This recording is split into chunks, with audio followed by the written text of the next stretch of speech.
Blue one's room mics, yellow one's gallery mics. Because in Air it's a beautiful church hall, and up here and above here you've got these two booths as part. It's a very large room, and above them it's like a gallery where traditionally the choir would have been when it was a church. I kind of wanted artists, producers and like non-engineering people to understand that an engineer's job is way more than just sitting there listening.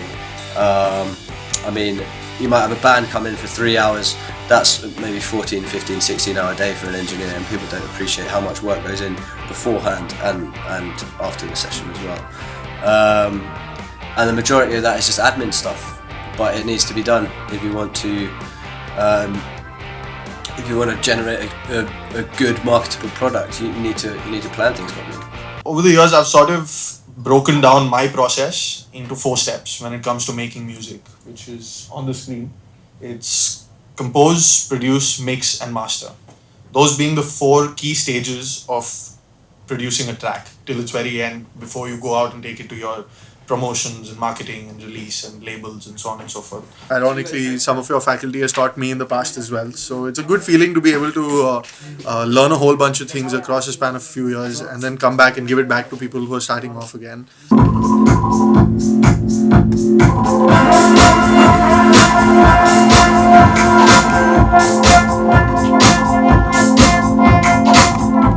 Fun, man. Like, the learning curve is really nice to be able to sit here and do things in a different environment as opposed to being in the studio or being at a gig and, like, you know, being under that pressure situation of something has to be done. It's a more friendly, open environment. It was cool chatting with the boys as well. Like, a cool bunch of kids, man. And I wish them all the best. Like, I think TSM is doing a great job. When you're working on a bass part, and I don't know if that's that exact feeling or that kind of music relates to something that you guys are working on right now, but there is this thing where it's good to be sort of subtractive and just find out where your accents are and then get really comfortable with the accents and the way that feels before you start adding in these other notes.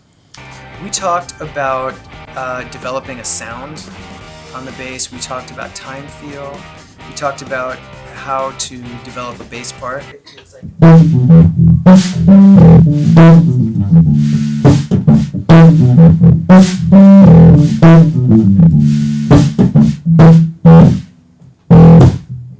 I really enjoyed it. It was a great experience. I really loved all the students, all the participants, I should say.